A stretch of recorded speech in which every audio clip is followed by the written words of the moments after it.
Hello, bonjour à toutes et à tous, j'espère que vous allez bien.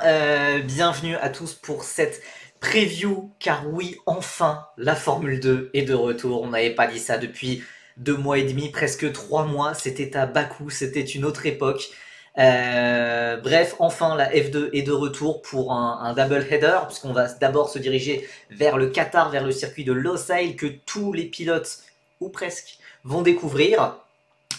Toutes les équipes vont le découvrir aussi, ça par contre c'est une vraie réalité. Et aussi la F1 Academy qui est aussi de retour. Là aussi ça faisait pas mal de temps qu'on n'avait pas vu Dorian Pain et qu'on sort en piste. Et qu'on sort, qu'on sort non, non, oui, qu'on sort en piste, bref. On va aussi revenir sur quelques petites actualités croustillantes. Évidemment, on va commencer bien évidemment avec le PowerPoint maison. Mais il n'y a pas que ça, il n'y a pas que la F1, F2, F1 Academy qui revient ce week-end. Il y a eu des petites infos assez sympathiques du genre une nouvelle équipe en Formule 1. Vous savez à quel point j'affectionne la silly season. C'est voilà, ces rumeurs où on essaye de deviner la grille, non seulement pour l'an prochain, mais non seulement pour les années qui suivent. Et là, enfin, on a 2 baquets supplémentaires qui vont s'ouvrir. On a une équipe usine qui arrive. Alors, pas tout de suite, hein, puisque Cadillac arrivera avec ses propres moteurs en 2028, mais voilà, on a un vrai projet rafraîchissant. On aura 11 équipes. Voilà, on n'avait pas vu ça depuis 2016 avec la regrettée Manor. Donc, franchement, ça fait extrêmement plaisir. On va voir quels pilotes sont les plus susceptibles d'arriver chez eux, chez Cadillac, Andretti Cadillac si on veut. Puis on reviendra aussi sur quelques petites actualités du genre des annonces de FP1 pour Luc Browning ou pour Isaac Adjar, ou alors Théo Pourchère qui a rejoint le giron Peugeot. Et aussi quelques informations aussi en F4 Freca, ça on reviendra un peu sur la fin. Mais oui, pour notre ami Chester Kiefer, le pilote luxembourgeois, c'est une fin de carrière en monoplace. Mais c'est le début d'un nouveau chapitre dans sa carrière. Merci beaucoup à certains nouveaux qui ont follow, qui ont rejoint la chaîne, et dont d'ailleurs c'est le premier message dans le chat. Et bien c'est le cas de Kouloupé 2006 qui avait follow il y a quelques heures, et donc de Nico DLR2 et PJ04. Merci à vous deux d'être là. Voilà, j'espère que ce ne sera pas votre dernier message dans le chat et qu'on vous reverra. En attendant, on va commencer tout de suite sans plus tarder. Puisque je préviens, je vais peut-être être un petit peu pressé par le temps car je dois partir avant, voilà, 19h15, 30. Donc voilà, c'est pour ça aussi que je lance un peu plus tôt que que d'habitude. Donc désolé, au pire pour ceux qui loupent le début, il y a la rediffusion qui arrivera sur la chaîne YouTube Percy VOD. On commence avec voilà, cette information. Vraiment, franchement, j'en suis trop content. Cadillac F1 qui arrive en 2026. 2 baquets supplémentaires, on sait à quel point c'est difficile. Que le fait qu'il n'y ait que 20 places, c'est terrible, ça laisse plein de pilotes sur le carreau, voilà, en pilote qui mériterait au moins une chance en F1. Je pense que voilà, on pourrait, si on avait une grille à 26 pilotes, 28 pilotes, enfin, moi ça me poserait vraiment aucun souci. Ça me poserait vraiment aucun souci.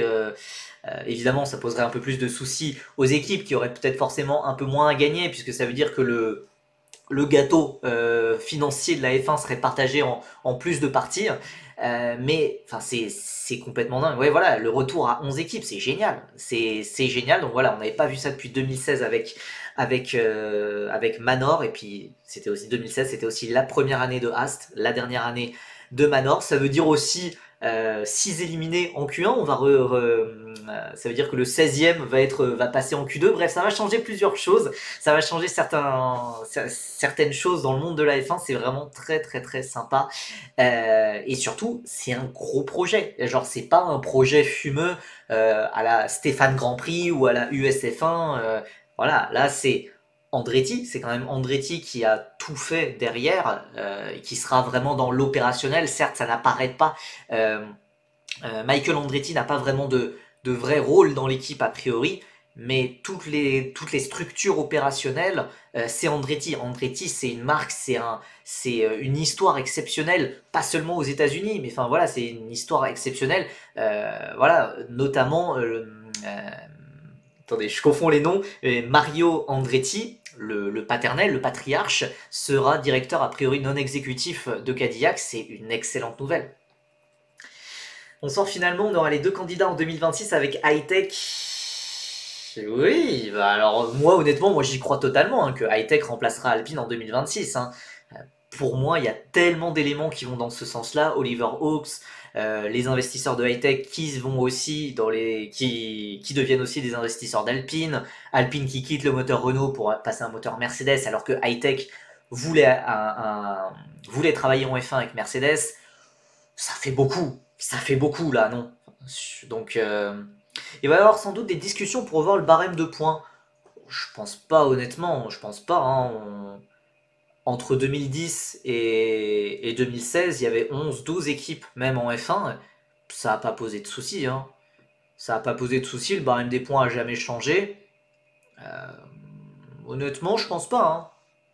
On n'a pas de nouvelles de ce milliardaire kazakh. Oui, Vladimir Kim, bah, pour moi, il est toujours impliqué chez Hightech. Hein.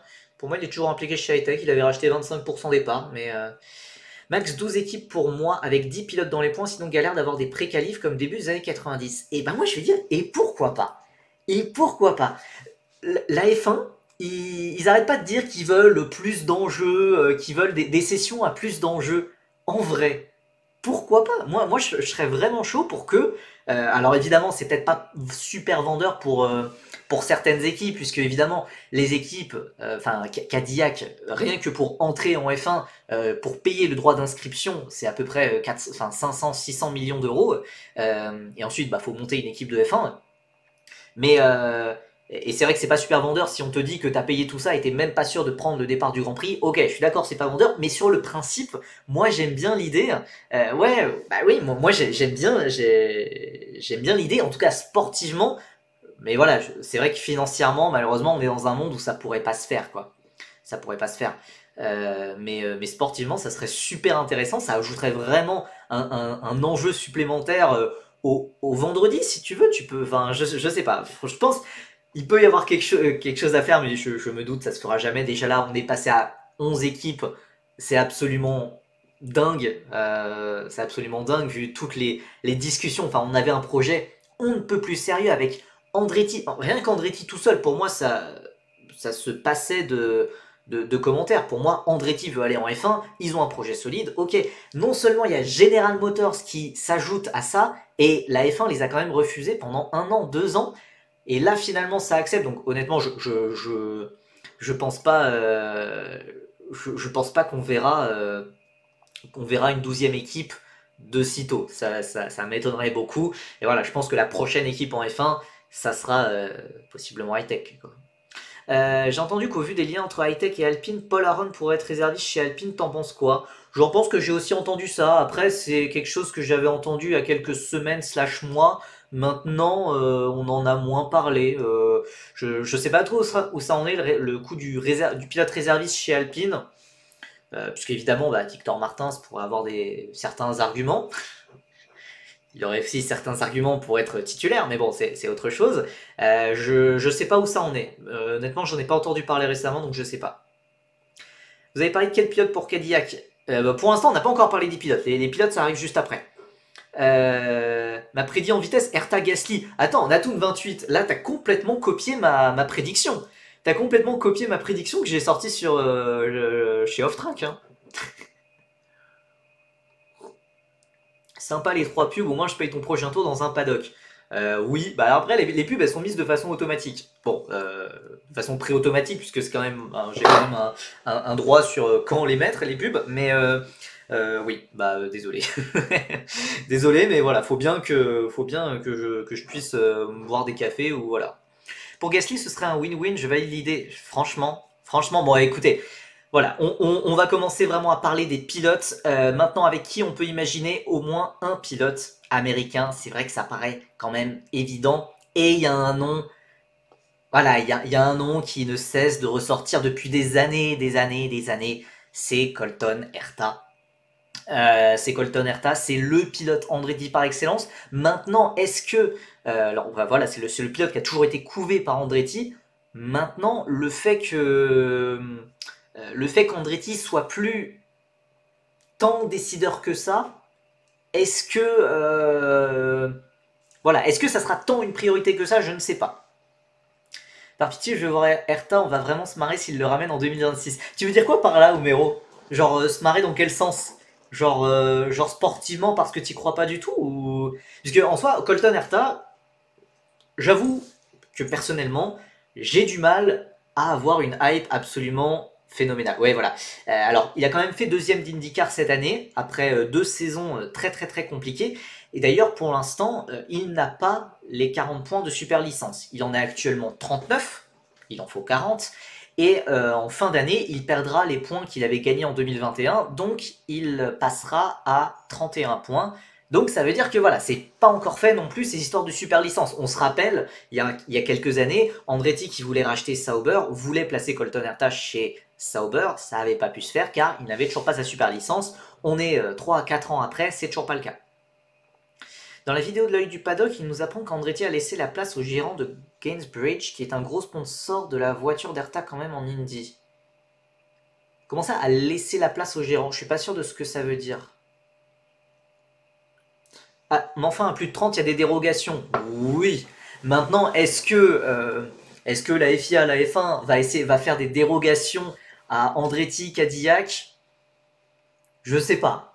Je sais pas. Parce que franchement, pour que Andretti, Cadillac arrive en F1, ça a été laborieux quand même. Il a fallu beaucoup d'enquêtes, même judiciaires. Il a fallu que le FBI s'en mêle. Enfin, je sais pas, ça me paraît complètement disproportionné, mais le FBI s'en est mêlé. Voilà. Comme il s'est retiré. Ok. Mais attends. Donc, je suis pas sûr de comprendre ton message, Nika Paléologue. Ça veut dire que Gainsbridge n'est plus lié à Andretti? Ah, Michael Andretti n'est plus le PDG d'Andretti, maintenant c'est le PDG de Gainsbridge. Ah ok, ah oui, bon. Après voilà, maintenant Michael Andretti n'aura pas de rôle à proprement parler dans l'équipe de F1. Maintenant je me doute que c'est quand même une figure majeure. C'est quand même une figure majeure du projet Andretti Cadillac. Hein. Herta doit faire quatrième au mieux pour avoir sa super licence. Alors après il va peut-être pouvoir gagner des points. Je crois qu'il peut gagner 2 points, si je ne dis pas de bêtises, par des séances d'essais libres. Donc voilà. Mais honnêtement, voilà, ça fait plusieurs années maintenant que Colton Herta est installé en IndyCar. J'ai du mal quand même à le voir au niveau F1, ouais, tout simplement. J'ai du mal à le voir au niveau F1. Je pense, voilà, c'est un très bon pilote d'IndyCar, mais parfois il est quand même encore très irrégulier, même si sa saison 2024 a été bonne. Andretti est toujours PDG d'Andretti, mais pas sur le projet F1. Oui, il est plus engagé sur le projet F1. Donc à quel point ça peut changer les choses, je ne sais pas exactement. Donc, mais voilà, Colton Herta, ça reste quand même, je pense, vraiment un immense favori. C'est le pilote vraiment qui se détache. Andretti s'en est jamais caché. Ils veulent un pilote américain. Ils ont un pilote américain. Merci, s'il y a un pilote de IndyCar qui a le niveau de F1, ce serait Alex Palao. Tu parles du pilote qui s'est fait rétamer en GP3 à l'époque, Ocon-Giotto? Non, je sais, je suis méchant. Non, mais je suis d'accord avec toi. Je suis d'accord avec toi, ce serait vraiment intéressant. Ce serait vraiment super intéressant. Puisque clairement, lui, Alex Palao, il répond à toutes les enfin, il répond présent à toutes les saisons. Il est toujours, toujours, toujours devant. Franchement, ça serait super. Et là, je serais beaucoup plus hypé, je suis d'accord. Non, mais c'est une blague, hein. Je me doute que le GP3 en 2015, ben, c'était pas. Le fait que Ocon, rien que ça, le fait que Ocon se batte avec Giotto, bon, hein, je l'ai. Le titre s'est joué jusqu'à la dernière course quand même. Je me doute que, voilà, Ocon est un peu plus talentueux, quoi. Dommage que Ganassi ait cassé avec Cadillac. Alors, oui, il y a un pilote qui doit rouler avec Cadillac en endurance. J'avoue, vu que je suis pas spécialiste de l'endurance, je risque peut-être de dire des bêtises. Mais Felipe Drugovich, il a des liens avec Cadillac. Mais Cadillac en endurance. Est-ce que c'est trop... Enfin, je crois qu'il y a Auto Hebdo qui l'a cité en tant que candidat. Mais honnêtement, ça me paraît complètement impossible. Enfin, ça me paraît limite aussi absurde que les gens qui essayent d'imaginer Théo Pourchère chez Cadillac. Ça sort de nulle part, mais... oui, Jack Aitken pendant que tu y es, bah oui, il roule avec Cadillac, bah oui, parfait. Eh, attends, non, mieux, Sébastien Bourdet. Bah voilà, pourquoi s'embêter? Il connaît Cadillac, c'est un pilote Cadillac. il est français, donc voilà, c'est un argument forcément fort. Et il a l'expérience de la F1. Une expérience ultra récente de la F1 en plus, puisque son dernier Grand Prix était en 2009. Allez, oh, le duo Bourdet-Button en F1. Mais allez, allez, hein. Moi je suis chaud, hein. Je croyais que t'avais vraiment dit NSM. Alex Lynn, en vrai, Alex Lynn, bah bon, son train est passé depuis longtemps. Non mais en vrai, ouais, il y a des SI dans des univers parallèles, c'est des pilotes qui auraient pu prétendre, hein. Le duo de l'EHPAD, ouais, mais le duo de l'EHPAD, il fait des bonnes perfs en endurance, hein, quand même, hein. Bon, honnêtement, voilà, pour moi, il y a un pilote qui paraît assez safe quand même, c'est Colton Herta. Alors évidemment, on peut, je sais que certains avaient parlé de Joseph Newgarden il y a quelques années. Voilà, malheureusement, le train semble définitivement passé et il a clairement pas l'âge. Enfin, voilà, je crois qu'il a 33-34 ans. Voilà, le train est passé. J'ai pensé aussi à un Patricio Howard, mais qui est sous contrat avec McLaren. Je pense que ça pourrait causer quelques soucis, mais lui, il a une petite expérience de la F1. Enfin, lui, il roule pas mal en F1, alors que Colton Herta, à ma connaissance, n'a jamais roulé en F1. Il s'est pas fait taper en Europe, Colton Herta. Alors, Colton Herta, je crois qu'il. Puisqu'à un moment, il avait fait des. Il avait tenté d'avoir des points de super licence, d'en gratter un peu partout. Il n'y a pas un moment, je crois, où il est passé en F2. Mais après, passer en F2, oui, mais dans quelles conditions? Donc, ouais, de toute façon, les contrats pour McLaren, c'est pas un problème de toute façon, hein. Je pense que voilà, on a malheureusement assez d'exemples qui le prouvent. Alors, bah, attends, il était quand même avec Carlin, hein, Colton Herta. Colton Herta en F3 britannique, par exemple. Comment ça, 19ème? Non, c'était pas une saison complète. Troisième d'Euro Formula en 2016. À l'époque, c'était un vrai championnat. Deuxième de F3 Non, non, c'est ok, c'était l'Euro Formula aussi. Ouais.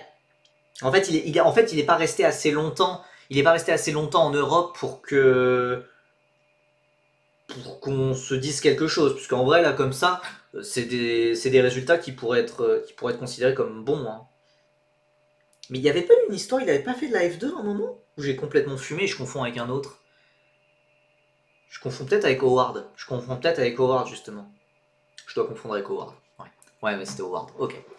Bref, voilà, je pense que Colton Herta, quand même, c'est le pilote le plus safe. Il est jeune. Je confonds avec Ferrucci. Non, ça va. Voilà. Je sais que je commence un peu à dérailler, mais Ferrucci, bon, je le mets pas dans la même catégorie que Colton Herta. Ou, voilà. Le petit Kirkwood est pas mal quand même. Ouais, mais là, il part vraiment de beaucoup trop loin pour la super licence, hein, Kirkwood. Et dans le futur, Weldon, alors Weldon, on va en reparler justement, mais oui, Sébastien Weldon, le fils de du regretté Dan Weldon, qui a des liens avec Andretti, qui arrive en Europe. Je suis plus acquis de Kirkwood que Herta perso, mais soit. Alors je pense pas suivre assez l'IndyCar pour dire ça, mais pour l'instant, dire Kirkwood en F1, ça me paraît extrêmement lointain là. Kirkwood, c'est pas le pilote des îles Caïmans. Ouais, ça l'était un moment. Attends. Ouais, ça l'était un moment. Il roulait avec la licence des îles. Ah, Kiffin Simpson.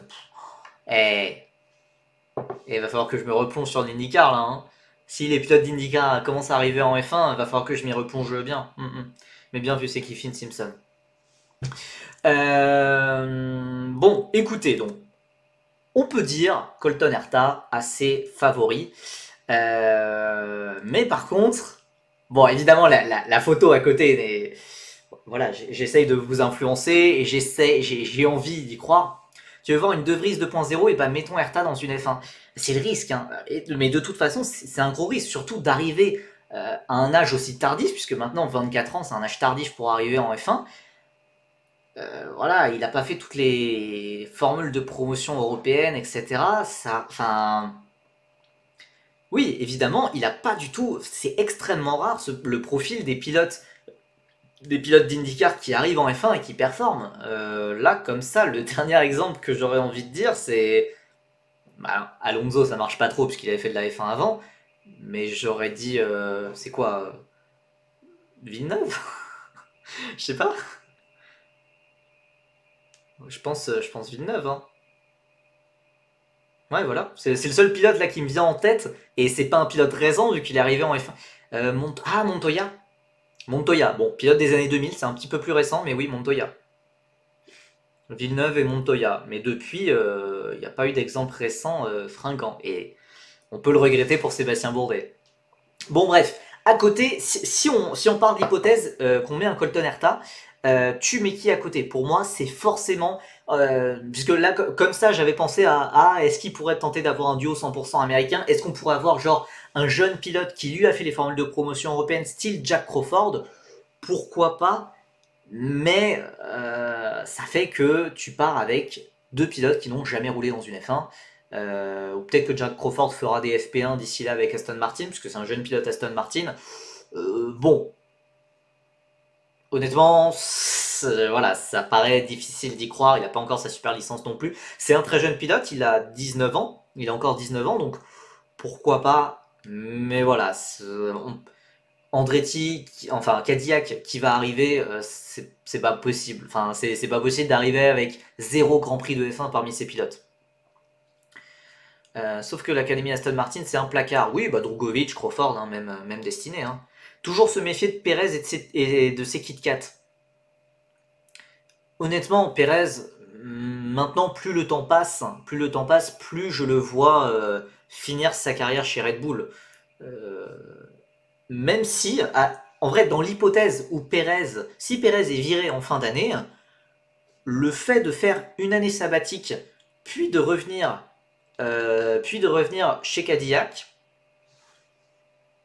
pourquoi pas? Puisque vous n'allez pas me faire croire que Pérez a perdu tout son talent d'un coup. Là, en ce moment, il est complètement au fond du trou, il est vidé mentalement, il fait des résultats catastrophiques.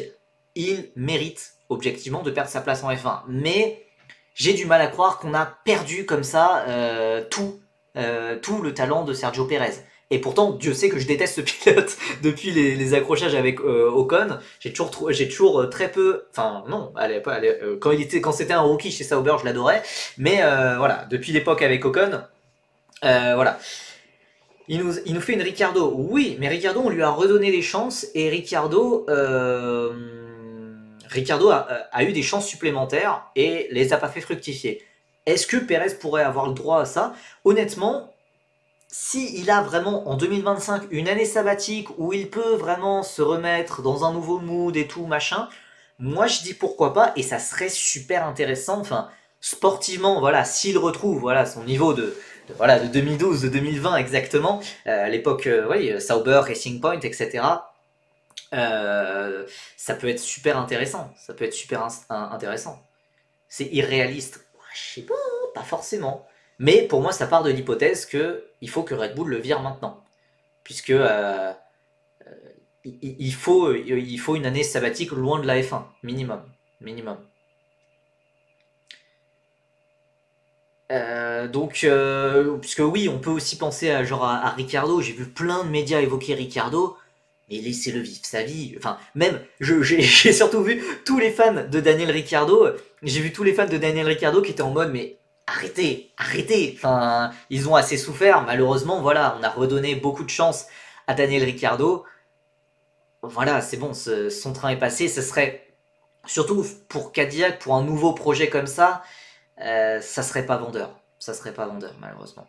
On se fait un prono des 22 en 2026 quand? Bah alors, en soi, j'ai revérifié ce que... bah, justement, attendez. Justement, j'avais revérifié ce que j'avais mis lors de la prédiction avec Antoine, avec le pit stop F1 qu'on avait fait il y a plus d'un an, donc qu'on avait fait en 2023, et on avait prédit une arrivée d'Andretti, on n'avait pas dit Cadillac à l'époque, on avait prédit une arrivée d'Andretti en F1 en 2026, et si je ne dis pas de bêtises, je crois qu'on avait pronostiqué Ricciardo. Voilà, hein, ça va à l'encontre de tout ce que je dis, mais Ricciardo et on avait peut-être mis Crawford à côté. Ouais, je crois Crawford à côté. Et en soi, c'est des pilotes qu'on peut toujours mettre en tant que candidat aujourd'hui. Mais voilà, j'ai beaucoup de mal à y croire. J'ai beaucoup de mal à y croire. Le fait que Herta ait fait deuxième d'IndyCar cette année, pour moi, le met quasiment automatiquement en F1. Il a presque les points de super licence. Voilà, maintenant je pense que Herta va avoir sa place. Et à côté, voilà, il faut un pilote expérimenté. Donc, Pérez, j'avoue que je l'avais même pas mis hein, sur ma diapo. Hugo. Hugo Choco. Non, non, non, non. Et, non, no. He will be in F3 in 2000, in 2025. He can't be in F1 in 2026. But, yeah, maybe later. Why not? Il est riche, Hertha. Bon, alors, je sais pas, pour être honnête, mais je sais surtout qu'il est soutenu par Andretti. Ce qui est quand même un léger soutien. Un nouveau live avec Antoine dans l'hiver. C'est pas prévu. Mais pourquoi pas, hein pourquoi pas, pourquoi pas, pourquoi pas, on reverra, on verra. Mais Palau, bah Palau, justement, on en a un peu parlé d'Alex Palau. Alex Palau, ça serait super intéressant. Ce serait super intéressant parce que comme on l'a dit, Alex Palau a des résultats sportifs beaucoup plus convaincants que Colton Herta depuis des années, mais c'est pas un pilote américain et c'est pas un pilote Andretti. Donc voilà, j'ai du mal à y croire. Donc tu dis Palau, bah vous dites quoi? Vous dites Palou? Alex Palou? Je sais pas moi, en fait, moi, mon intonation, enfin ma prononciation de Alex Palau, ça vient de Alex Jacques. Ça vient de Alex Jacques qui commentait la GP3 en 2015 quoi. Palou? Bah oui, Palou, il est espagnol. Bah ouais, mais moi je regardais Sky Sports F1 et du coup, Alex Palou. Ok. Ah ouais, mais ça fait pas sérieux, hein. Seagull. Ah ouais, non mais après, Nolan Seagull, on va pas sortir tous les pilotes américains qui existent, hein, sinon on n'a pas fini, hein. Ouais, moi j'aime bien dire Palau. Bref, donc, un talent d'Indy Next. Non, franchement, honnêtement, on peut juste avoir comme candidat pour Cadillac des top pilotes d'IndyCar. Donc c'est vrai que Palou, Palou pourrait entrer dans cette catégorie, mais Hertha a voilà a l'avantage de la maison. Voilà, il part avec tellement d'avance. Jamie Chadwick, bah oui, pendant non. Euh, je- En soi, pour la com, la mettre en tant que réserviste, pourquoi pas, hein. Pour la com, la mettre en tant que réserviste, ça se tient, hein. Sargent, non, c'est pas assez vendeur. Il n'y a pas assez d'attache des États-Uniens pour Sargent, malheureusement. Pour moi, c'est Hertha, mais il faut un pilote expérimenté à côté. C'est là que peut entrer voilà, Sergio Pérez, on en a parlé. S'il est viré par Red Bull, s'il a une année sabbatique, s'il arrive à se remettre dans un mindset, pourquoi pas. Mais honnêtement, le coup qui serait le plus intéressant, ça serait de chercher une opportunité de marché. Un pilote, puisque Pérez, son prime est très probablement passé et on ne sait pas s'il se relèvera de ce qui est en train de se passer chez Red Bull un jour. Bottas, c'est pas vendeur non plus. Alors certes, ça a beaucoup d'expérience, mais Bottas, ses plus belles années sont derrière lui. Pour moi, si Andretti Cadillac veut montrer que c'est un projet ambitieux, qui veut se donner les moyens de performer, il faut un pilote qui entre dans le prime de sa carrière. Il faut chercher un Albon, il faut chercher un Verstappen, oui, bah pourquoi pas. Pourquoi vous imaginez la dinguerie que ça serait? Verstappen lassé de gagner, qui prend le projet d'une équipe qui arrive et il l'amène au sommet. Pouah, ce serait exceptionnel. Non mais, enfin, il faut un projet. Je veux dire, il faut un pilote qui est vraiment qui est vraiment dans son prime. Il faut un pilote ambitieux qui a besoin d'un nouveau projet, qui voilà. Et c'est là que, pour moi, peut entrer Pierre Gasly dans la discussion. Alors, c'est peut-être un peu lointain, puisque Gasly, je pense quand même qu'il voudra attendre la réglementation 2026 avant de quitter Alpine.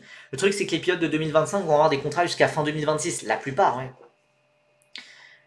Alpine, le flop va être énorme, Gasly va pas pouvoir rester à croire à ça en plus avec HRT derrière, qui n'est pas son projet, alors que Cadillac nouveau, crédible, motivé, stable surtout. Mais c'est pas aussi simple d'attirer des nouveaux pilotes.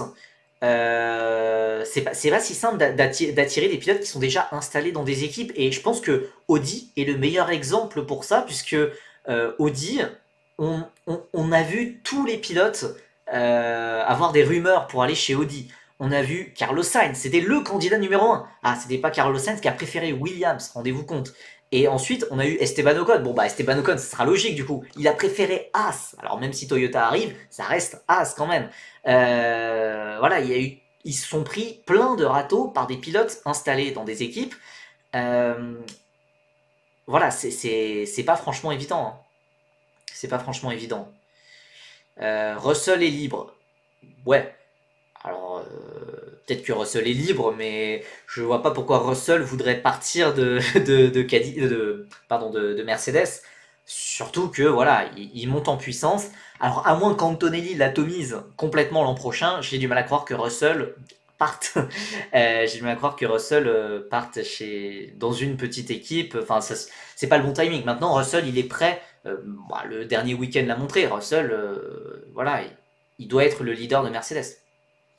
Moi, ce que j'aimerais juste, c'est qu'Alpine performe avec Gasly. Oh la tristesse. Oh la tristesse.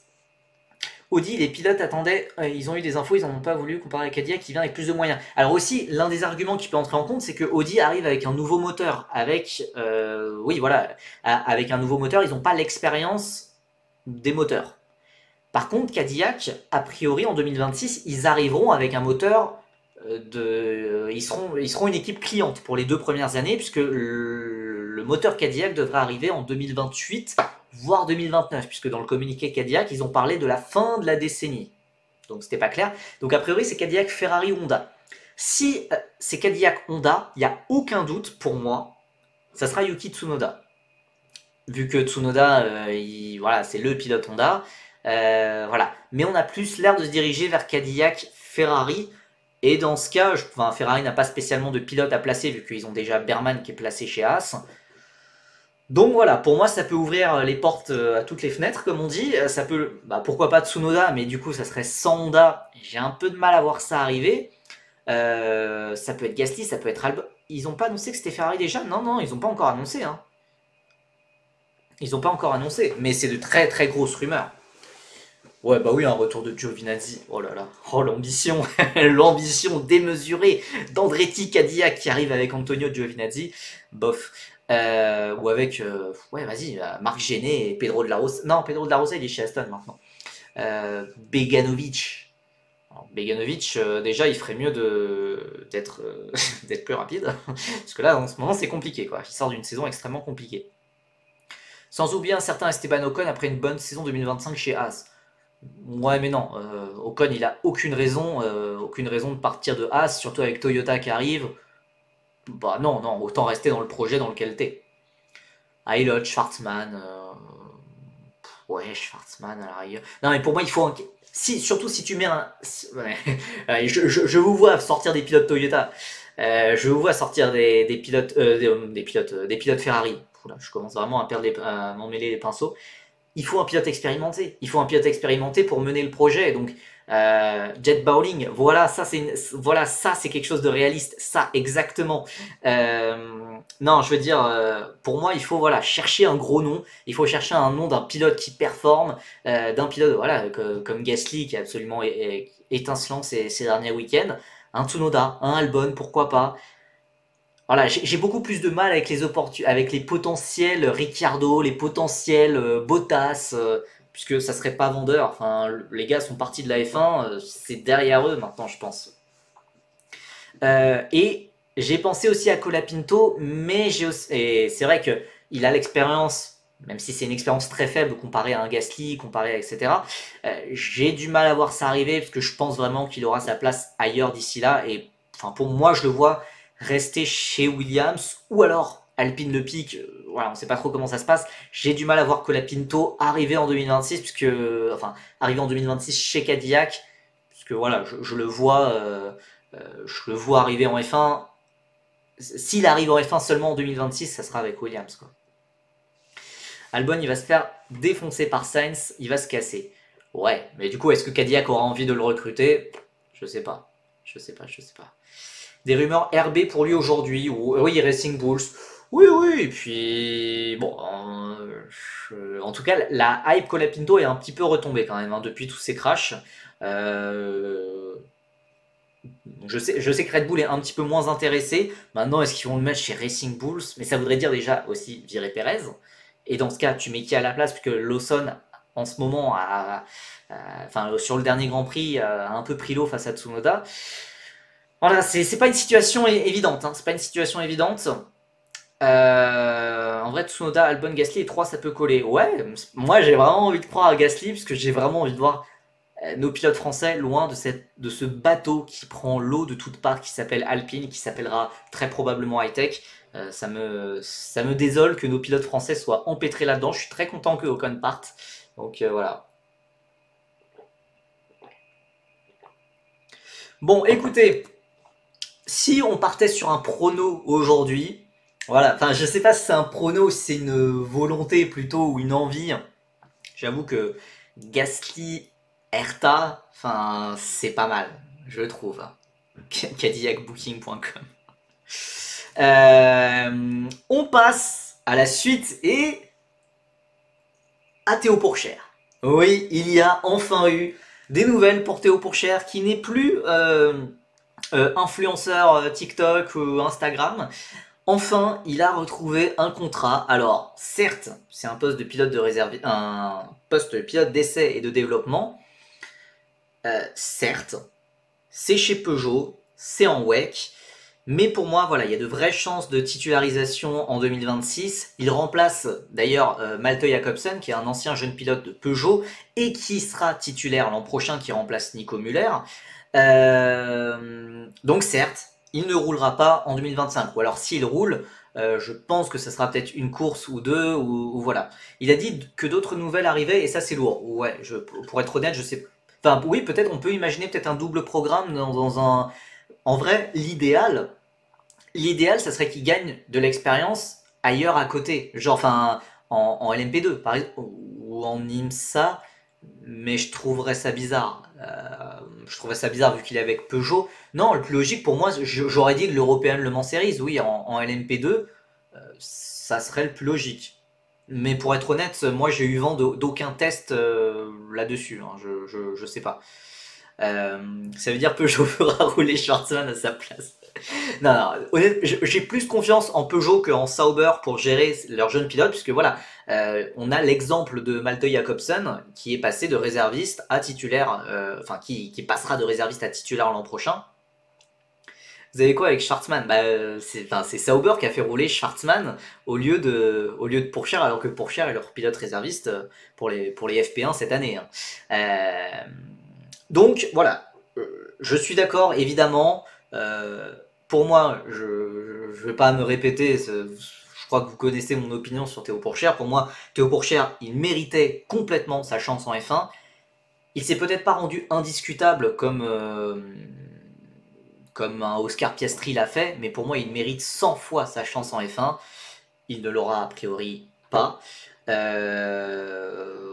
il n'a pas eu assez de soutien non plus pour trouver un volant, ou en tout cas pour garder un volant durable en IndyCar, etc. Donc là, de le revoir engagé dans un championnat du monde, c'est bien. Donc voilà, c'est déjà un premier pas vers quelque chose. Et voilà, moi j'ai vraiment bon espoir qu'il roule en 2026 avec eux. D'ailleurs, en parlant de Jacobsen, tu saurais pourquoi il n'a jamais continué en monoplace? Non, puisque pour être très honnête, je le connais très très peu. Je le connais très très peu. L'erreur de Théo, c'est d'avoir triplé la F2. Alors ça, je ne l'ai dit que trop de fois à l'époque. Voilà. Hein. Après, il peut tout casser en endu et revenir en F1. Alors, on l'a dit, on avait essayé de chercher du coup qui était le dernier pilote IndyCar à avoir perf en F1. On était revenu à Montoya et Villeneuve. Qui est le dernier pilote d'endurance qui est passé en F1 et qui a tout cassé? Parce que le dernier pilote d'endurance, là, comme ça, j'ai envie de dire que c'est. Non, De Vries, il avait fait que la FE, donc Brendan Hartley. Alonso, non mais Alonso, ça compte pas du tout. Ouais, voilà, Hartley, j'appelle pas ça tout cassé. À part sa voiture, je suis méchant, il s'est un peu fait démolir par Pierre Gasly quand même. En l'an prochain, ELMS en LMP2, peut-être chez Cool Racing aux côtés d'Esteban Masson. Ça serait sympa. En vrai, ça serait sympa, ouais. Ça serait très chouette. Esteban Masson, d'ailleurs, petit aparté, Esteban Masson, champion de F4 France, champion d'Eurocup 3, qui méritait 100 fois sa place en F3, sa carrière est en train de prendre un tournant très sympa quand même avec Toyota. Toyota qui revient dans le monde de la F1. Et le duo Ocon-Masson chez As Toyota. Bref, je m'emporte peut-être un peu. Non mais en tout cas, voilà, petit aparté pour dire que pour Esteban Masson, sa carrière paraît très très bien lancée, en tout cas avec Toyota, mais plus probablement en endurance. Plus probablement en endurance et peut-être en Super Formula. Alors, Max P67 mêle pas Masson et Pourchère à ça. Hein. Ils ont rien demandé. Si Masson il se sent plus français ou portugais, comment ça portugais mon ref? Mais oh mais j'ai compris la blague. Mais Esteban Masson qui est né au Canada, voilà, qui est né à Montréal. Donc c'est pour ça que j'étais perturbé avec ta phrase. McNish, surtout il a fait le chemin inverse, non? Il a fait F1 puis endurance, Alan McNish. Mais du coup ça a flop en F1. Ouais.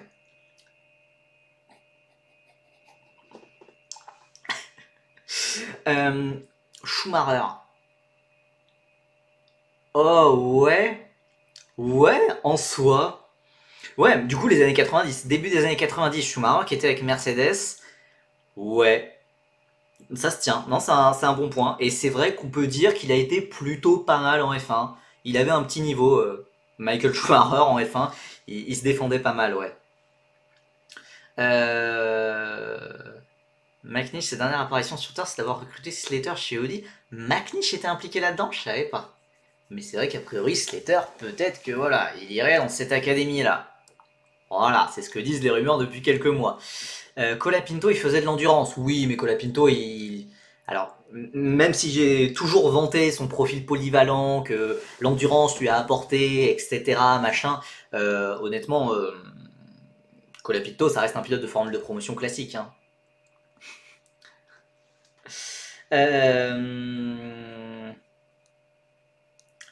Slater Academy Caddy. Oui, Slater. Oui, Slater. Attendez, je vous l'avais. Ah, oui. Slater potentiellement, dans une académie Audi. Alors, en attendant, ça fait quelques mois que j'ai entendu ça. Ça fait quelques mois que ça avance toujours pas. Donc, bon. J'attends de voir une annonce officielle. Après, peut-être qu'il n'y aura pas d'annonce vu que Audi n'est toujours pas en F1. Donc, peut-être qu'on va attendre 2026. En vrai, je sais pas. Mais c'est vrai que c'était une info qui date d'il y a quelques mois, quoi. Esteban Masson va rouler en National Le Mans Series. Oui, il va rouler dans plusieurs championnats, quoi. Il va rouler dans plusieurs championnats et peut-être un retour en monoplace au Japon, justement. Colapinto, ça va le faire passer pour un mec qui faisait de l'endurance alors que c'est juste un mec chill qui avait plus de budget. Bah c'est ça, hein, oui, de base, il était perdu Colapinto à l'époque. Hein, maintenant, c'est un pilote qui a énormément de budget. C'est fou à quel point ça peut vite tourner, quoi. Bon écoutez, donc voilà, Pourchère qui trouve enfin un point de chute, c'est vraiment très positif. Moi ce qui m'intéresse, et vraiment, c'est vraiment dommage que la F1 passe à côté de tels pilotes, mais je suis persuadé qu'on verra Victor Martins chez Alpine en 2026 en hypercar. Son rookie test de Victor Martins a été vraiment très impressionnant. Voilà, je sais pas pourquoi Victor Martins s'il veut repartir sur une troisième année de F2 quand on a vu ce que ça a donné pour Théo Pourchère ou pour n'importe quel autre pilote, je vois pas l'intérêt, mais voilà, au moins il continuera à rouler et puis en 2026 ça peut être intéressant, ça peut être intéressant. Gillian Orion en LMP2, franchement on a des pilotes français en endurance, anciens pilotes de monoplace en plus qui perfent vraiment en endurance, qui se révèlent, ça c'est franchement très sympa.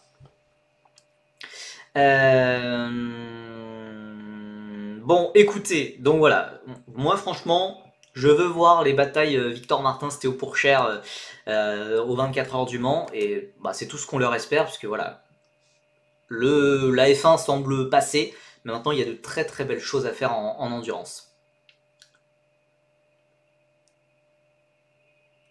Je viens d'apprendre des infos sur un fils de pilote, je savais même pas que ce pilote avait que cet ancien pilote de F1 avait un fils, mais a priori ce fils va passer en monoplace. Bon. D'ailleurs, on déteste Alpine qui vient littéralement de laisser partir Mathieu Vaxivière. Oui, il devient quoi Mathieu Vaxivière? Parce que c'est l'un de leurs meilleurs pilotes, j'ai pas compris. J'ai pas compris ce qu'a fait Alpine. qui a recruté Fred Makowiecki, mais qui... Fred Makowiecki qui a plus de la quarantaine, ouais, j'ai pas compris. Je suis pas trop l'endurance, donc ça m'a un peu surpris, quoi.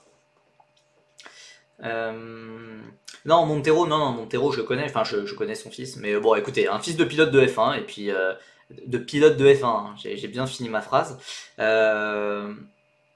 Bon, écoutez, bah vous verrez quand l'annonce sortira. Voilà, je savais même pas qu'il avait un fils, mais bon, bref, vous verrez. Mais voilà. Avant de passer sur la preview vraiment F2, F1 Academy, voilà, une petite information. On a un pilote de F3 qui va faire sa première FP1 dès cette année. Luke Browning va faire la séance d'essai libre 1 du Grand Prix d'Abu Dhabi. La Williams Academy fonctionne. Vraiment, c'est le pilote de la Williams Driver Academy le plus proche de la F1. Alors certes, il n'a que 2 courses en F2 dans les pattes, mais voilà, bah, c'est le prochain sur la liste, après Albon, Sainz et Colapinto. Du coup, bah voilà, c'est le premier jeune pilote. Et Williams, ils vont pas aller chercher un pilote d'une autre, ils vont pas aller chercher un pilote d'une autre académie. Ils vont mettre leur jeune pilote, et ça, c'est très très très positif. Enfin, franchement, ça veut dire que la Williams Driver Academy fonctionne, et c'est rassurant pour Alessandro Giusti, je trouve, puisque ça veut dire que voilà, Giusti, comment ça, Albon Academy Williams? Non, mais je veux dire, il est dans le giron Williams. Dans la hiérarchie Williams, il y a voilà, Sainz, Albon, Colapinto juste derrière, prêt à prendre la place des titulaires. Et ensuite, bah, du coup, c'est Browning. Et ensuite, ici, c'est Giusti. Et donc voilà, si ça continue comme ça, voilà, c'est rassurant. Williams fait confiance à ses jeunes pilotes. Ils l'ont montré avec Colapinto et ils le montrent encore avec Luke Browning qui sort d'une très bonne saison. Voilà. Maintenant pour Giusti, voilà, on attend l'annonce officielle. On attend. Normalement, voilà, tout est bon, mais bon. Et ensuite l'IA Block. Alors je pense que voilà, malheureusement l'IA Block ne sera pas exactement au même niveau. Peut-être un Alexander Bondarev qui sera en F4 italienne, par contre, pourquoi pas. Et par contre, oui, ça veut bien confirmer que Zach O'Sullivan n'est plus dans les plans. On a fait passer, alors que quand O'Sullivan a été remercié de chez ART, Williams avait dit que O'Sullivan était toujours dans la Williams Driver Academy. Mais là, bah, on a la preuve que bah, c'est plus le cas. S'ils font passer un pilote de F3 avant toi, voilà, ta chance est passée, on ne te reverra pas en F1. O'Sullivan aussi qui avait fait une FP1, oui, un peu plus tôt. Il va faire quoi derrière? O'Sullivan, j'en ai aucune idée. Je sais qu'il y avait des rumeurs pour qu'il revienne en F2, mais que le budget, bah, c'était compliqué. Donc voilà, c'est peu probable qu'il revienne en F2, quoi. Non, attendez. Du coup, il va faire que. Donc pour Vaxilia, il va faire que de l'ELMS l'an prochain. On va essayer de repasser en hypercar. C'est Famin qui voulait plus de lui, au détriment de Lapierre et Sino qui voulaient le conserver. On rappelle donc qu'on déteste sa tête, mais Famin, mais qu'est-ce qu'il veut lui? C'est incroyable. Déjà, oui, moi je pensais qu'il était rangé au placard. Hein.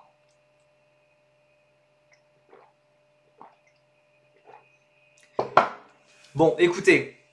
Aussi une petite annonce qui est arrivée hier aussi, Isaac Hadjar, mais ça c'était plus attendu, fera la première séance d'essai libre du côté de chez Red Bull. Donc ça, c'est normal, c'est aussi le prochain dans la liste de Red Bull. Famin, c'est le sous-directeur d'Alpine Racing. Ouais, mais enfin, ouais, sous-directeur d'Alpine. Enfin, moi j'avais compris qu'on le rangeait au placard, qu'on lui faisait une Davide Brivio et que voilà, on lui fera rien. Enfin, il allait plus avoir aucun rôle. Ce sera un vrai test face à Perez. Honnêtement, je pense. Enfin, honnêtement, rarement. Hein. Enfin, les séances d'essai libre 1, je pense pas qu'il va falloir interpréter ça comme un test. Pour moi, ce qui sera peut-être plus intéressant, ça va être les tests à Abu Dhabi qu'il y aura après, le mardi, mercredi. Il se fait virer d'high-tech, pas Alpine pour Famin. Peut-être ça. Ok. Non, après, pour la séance d'essai libre 1 d'Abu Dhabi, pas de pression. Pour moi, et vraiment de ce que disent Horner, de ce que disent Helmut Marko, c'est vraiment les essais d'après-saison à Abu Dhabi qui vont être décisifs pour 2025.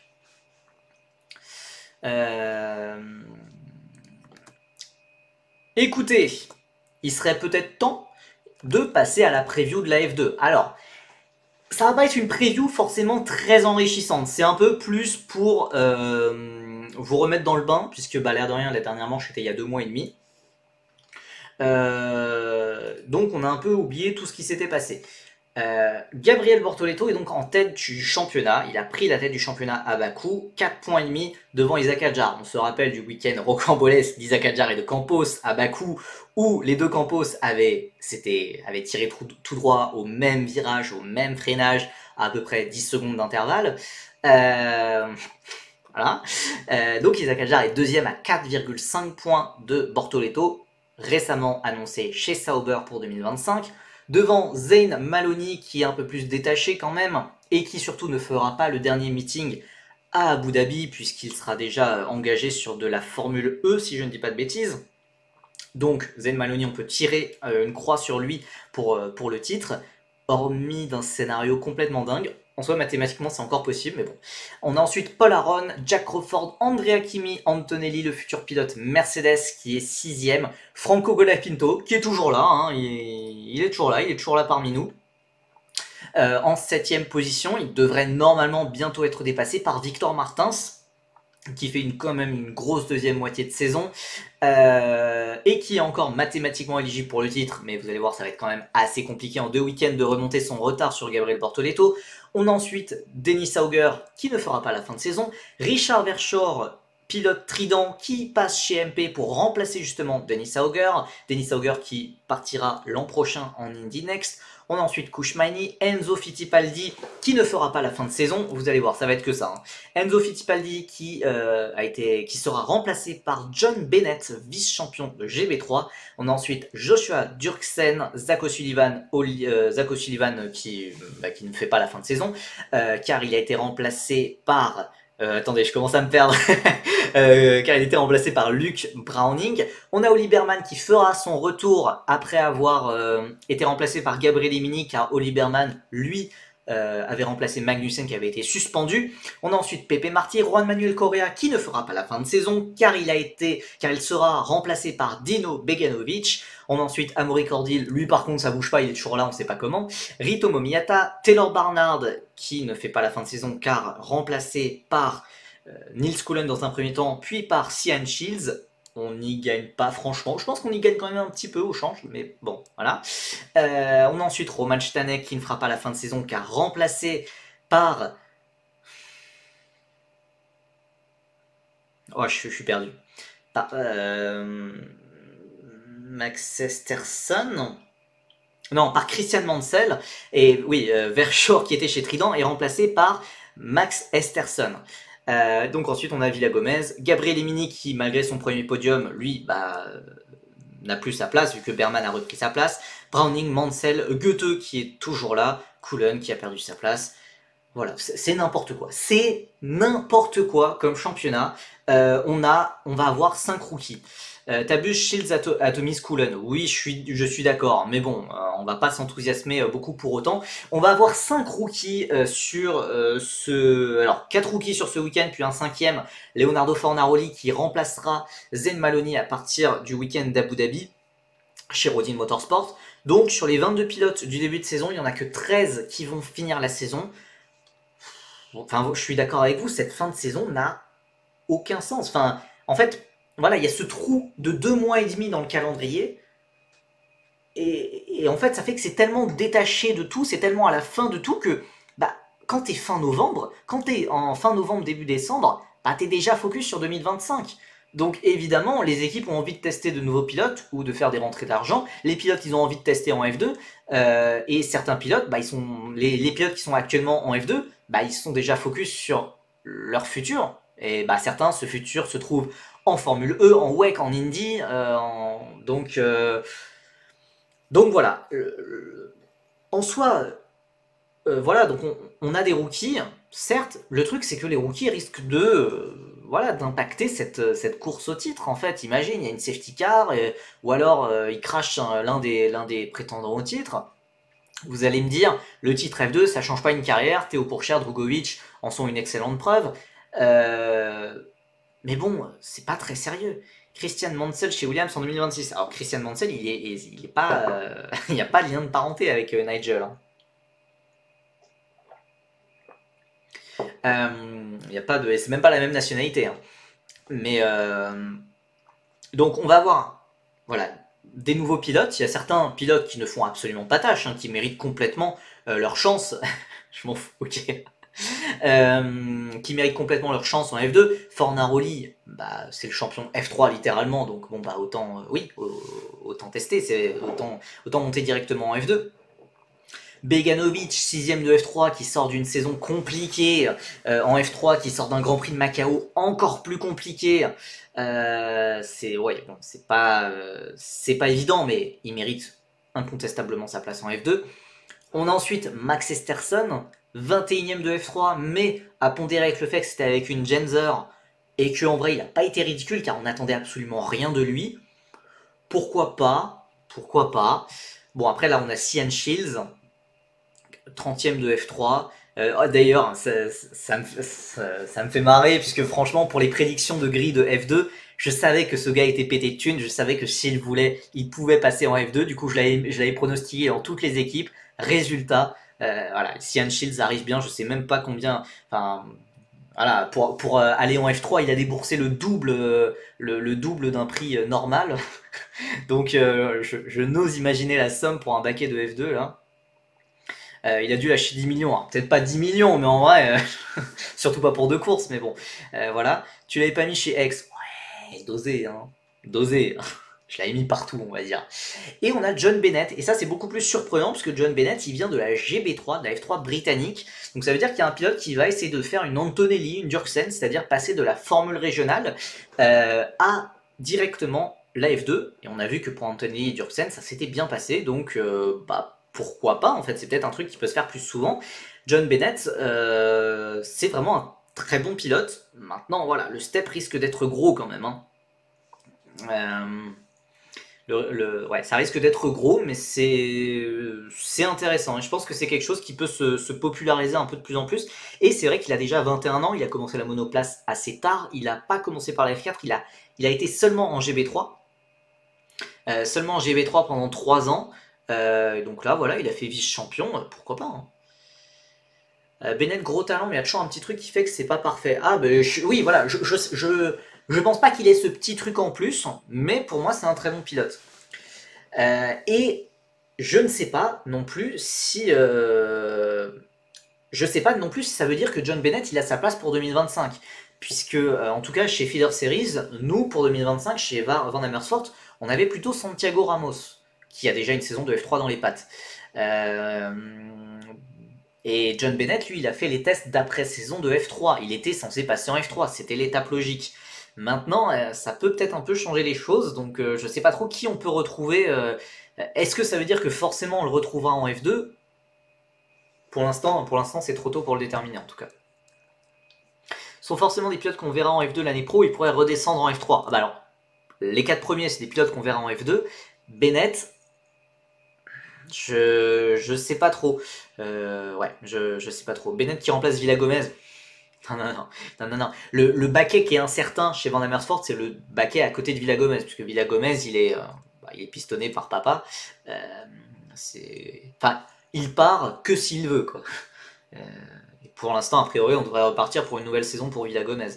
Donc voilà, nous on avait plutôt Santiago Ramos, mais peut-être que nos infos datent un petit peu, quoi. Il y a un seul mec avec cette propagande qui me dit qu'il faut y mettre Kucharczyk. Ouais, pourquoi pas. Teammate Kucharczyk, oui, il pourrait mériter sa place en F3. Pourquoi pas. Pourquoi pas, je suis d'accord. Mais pour l'instant, voilà, nous, voilà, à Feeder Series, des infos qu'on avait, Bennett, il était censé aller en F3 chez VAR, donc ça a un peu pris tout le monde de court, quoi. Ça a pris tout le monde de court.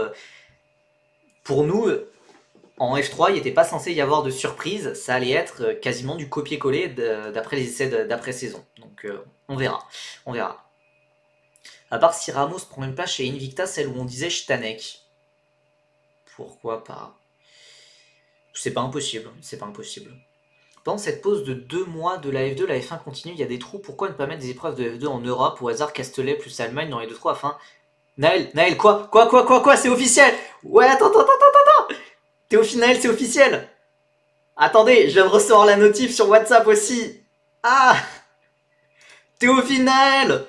Ouais, oh là là, mon ordi, c'est terrible. Je veux le voir.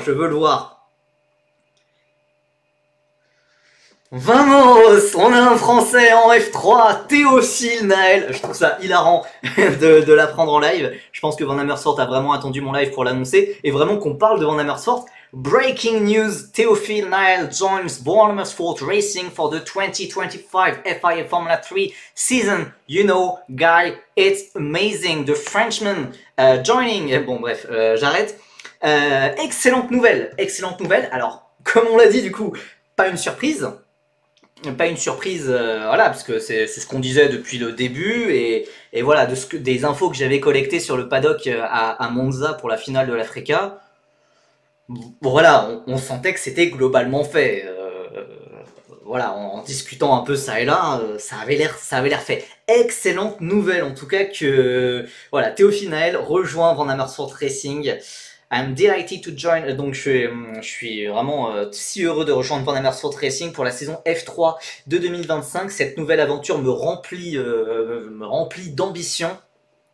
Je peux pas attendre d'avoir ce nouveau challenge avec cette nouvelle voiture de F3. C'est vrai que ça va rebattre les cartes, ça va potentiellement changer vraiment la hiérarchie, ces nouvelles voitures.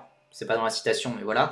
C'est un honneur de travailler avec une équipe aussi talentueuse et historique que Van Amersfoort Racing. Et ensemble, on va essayer de faire notre mieux et viser les meilleurs résultats. Citation de Théophile Naël. On a aussi la déclaration de Rob Nissink, le chef de Van Amersfoort Racing.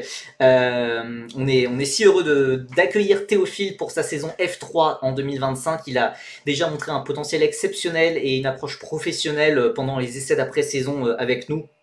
Monter en Formule 3 sera un challenge assez important, mais on croit complètement en sa capacité à s'adapter et à progresser. On attend de... Voilà, we look forward to helping him grow and achieve success in the upcoming season. Alors, c'est la fête, on a un pilote français en F3, et voilà, on attend maintenant l'annonce pour Giusti. Owned by Enzo Peugeot. Alors tu peux pas dire qu'il est owned by Enzo Peugeot quand Théophile Naël a fait littéralement la seule pole position et la seule victoire de l'équipe en Freca et en Fremec. Mais Vettel Spin, il s'est trouvé un allié. Aïe aïe aïe, aïe aïe aïe, il s'est trouvé un allié. Mais après, moi je suis complètement d'accord pour dire que Enzo Peugeot méritait aussi sa place en F3. Mais bon, voilà, pas exactement le même budget. Hein, c'est voilà. En attendant, excellente nouvelle pour Théophile Naël, et surtout voilà, vu sa fin de saison, je suis hype. Autant voilà, sur la moitié, à la mi-saison, j'étais d'accord que bon, c'était un peu juste, c'était un peu juste, mais là sa fin de saison a fini de me convaincre.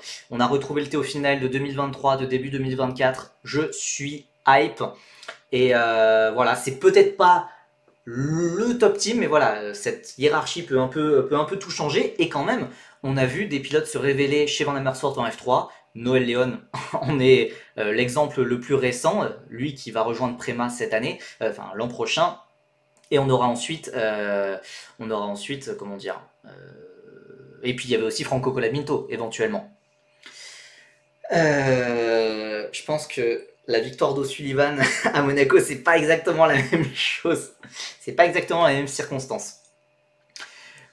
Samy dans tout ça, normalement Samy, on attend encore une annonce, mais Samy normalement il devrait monter en F2 chez Trident. Mais ça on attend encore l'annonce officielle.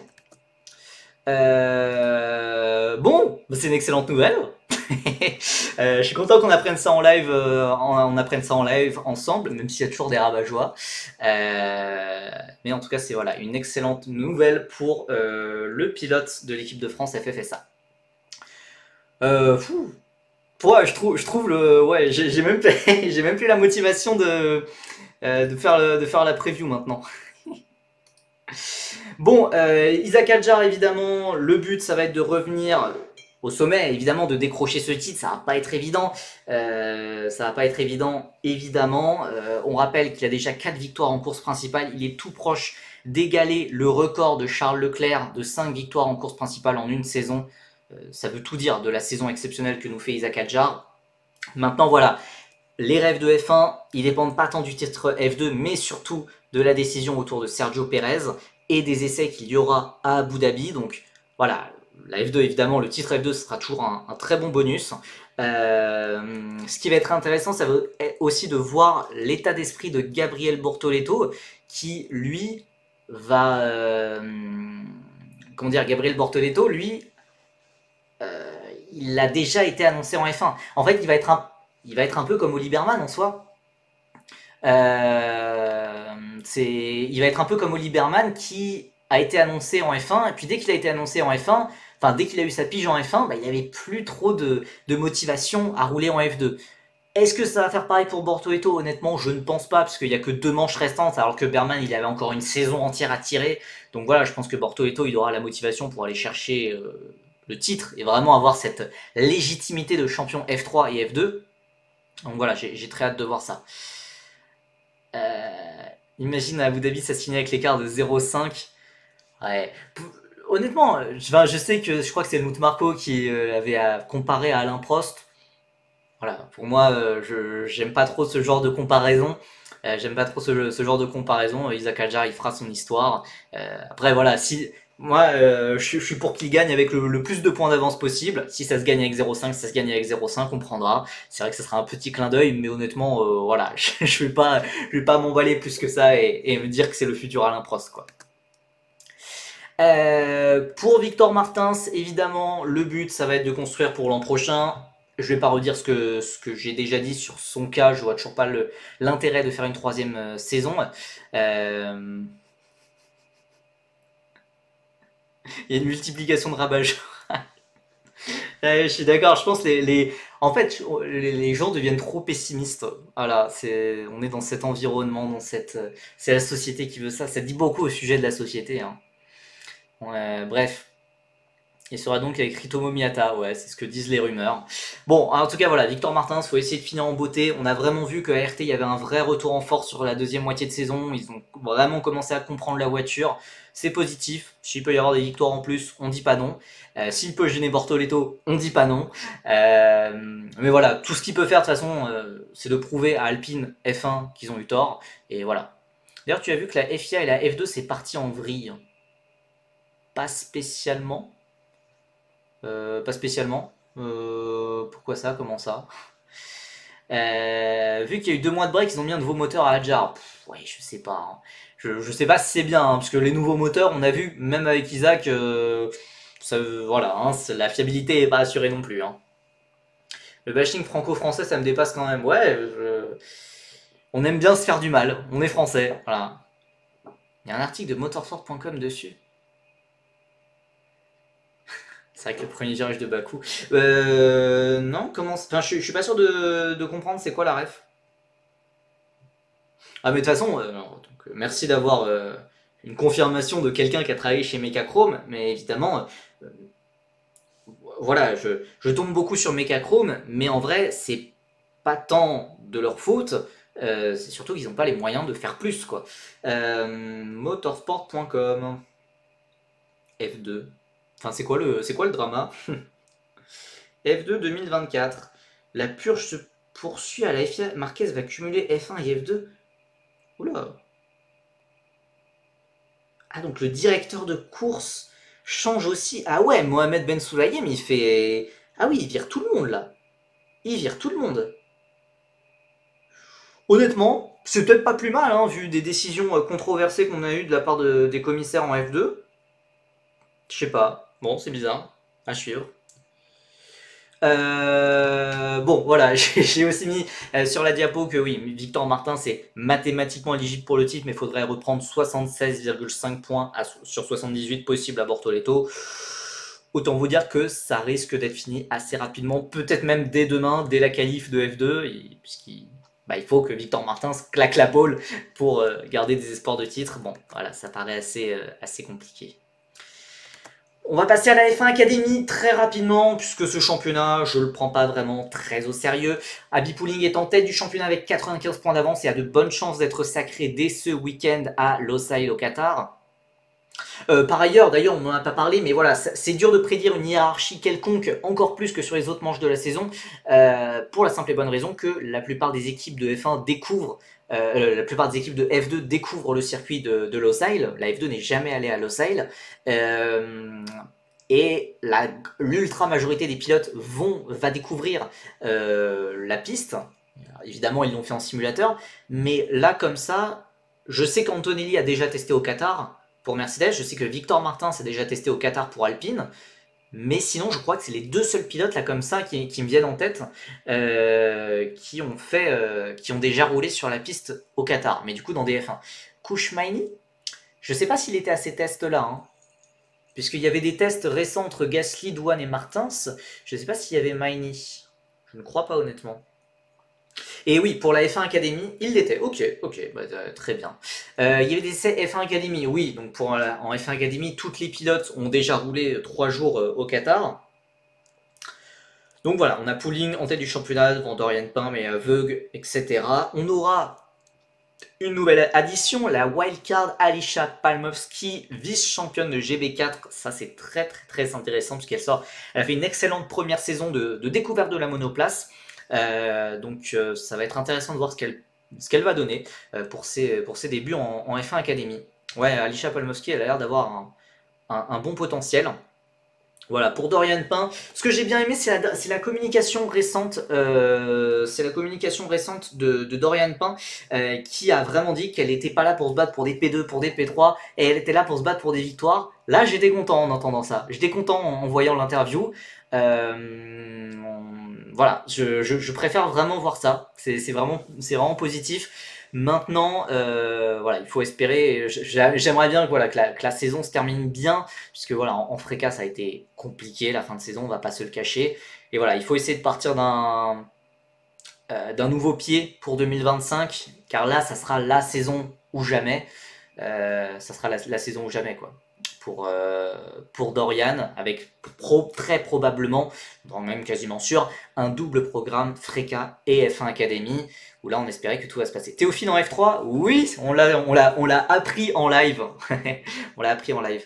Alba me hype la saison prochaine, honnêtement, ça me hype pas plus que ça. Donc il y a une jeune pilote danoise de 15 ans, bientôt 16, Alba Urup Larsen, qui a été annoncée, qui représentera Tommy Hilfiger, je pense, qui a été annoncé.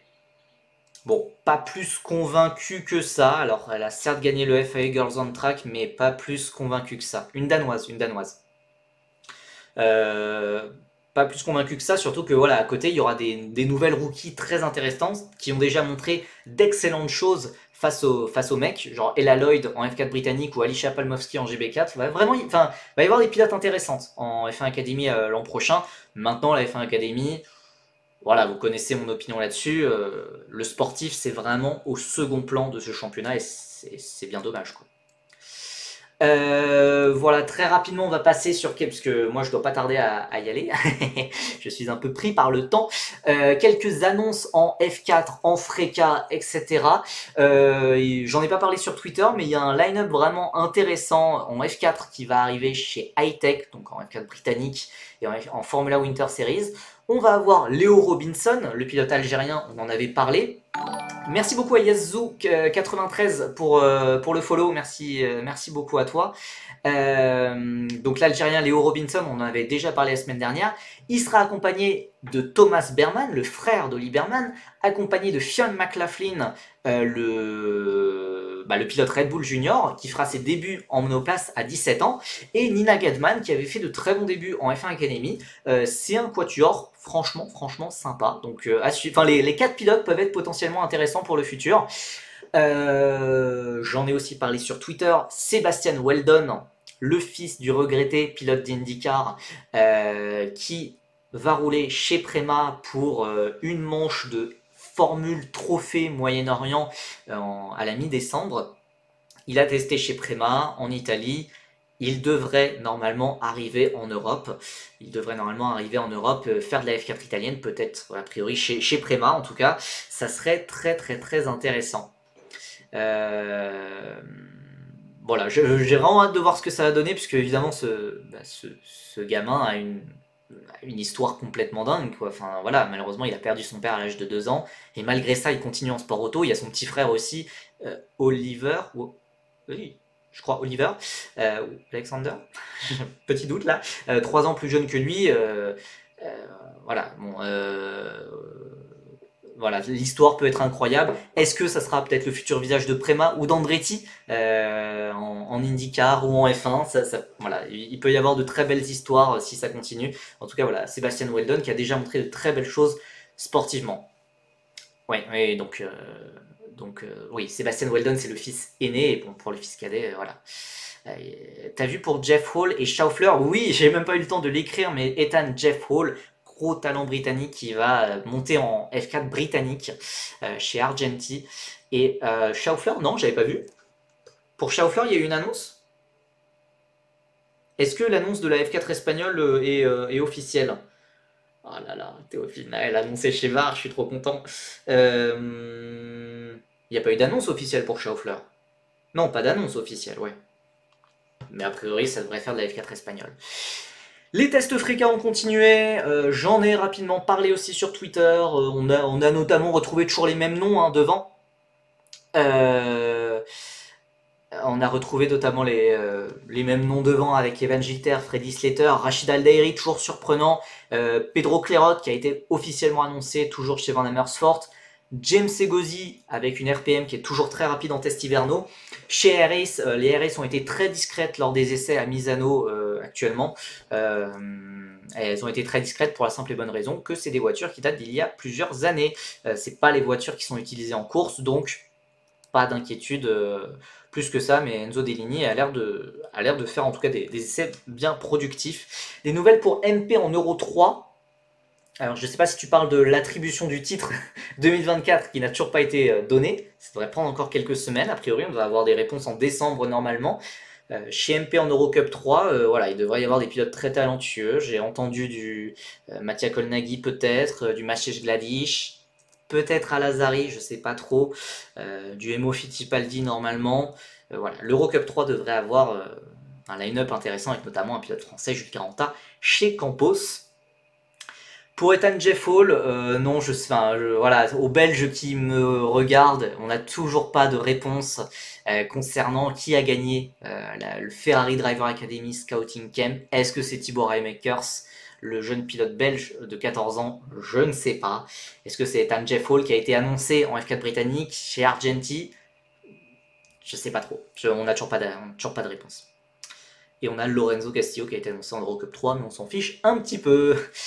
Et aussi, je voulais en parler, il y a une F4 marocaine officieuse qui est non certifiée par la FIA, qui va faire ses débuts avec des manches au Maroc, en Espagne et en France, co-organisée par la fédération marocaine et co-organisée par AGS Formule 1, qui est une école globalement de pilotage située dans le sud de la France, dans le Var. Voilà, on va voir si le championnat a vraiment lieu, mais voilà, le sport auto se développe au Maroc et en Afrique, et c'est positif. Où ça en France, pour l'instant, il n'y a pas de calendrier. Un live ce week-end, alors malheureusement non, puisque malheureusement, alors peut-être, attendez, pour les, attendez. Non, ça va pas être possible. Ça va pas être possible malheureusement, voilà, pour question privée, malheureusement, je vais pas pouvoir faire de live ce week-end, ça m'attriste un peu. Et pour la qualification de F2, on verra si je suis déter, si il y a vraiment... On verra. Peut-être live pour la qualif de F2 à 17h10. En tout cas, voici les horaires qui vont bientôt être publiés aussi sur Twitter et sur Blue Sky. Il y a vraiment un truc toutes les 2 heures le samedi. Ouais, t'es toujours un peu tout le temps pris du coup. Oui, c'est vrai, j'avais pas vu 13h, 15h, 17h, 19h, 21h. Ouais, c'est vrai. C'est vrai. Donc, de toute façon, je serai présent sur Twitter, sur Blue Sky pour en parler.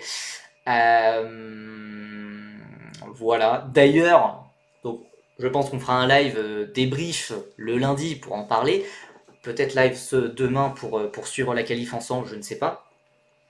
Mais voilà. Aussi pour annoncer que on va pas suivre la finale de F2 de F1 Academy, car je serai tout simplement en lune de miel, donc je ne serai pas là. Je ne sais même pas si je regarderai les courses.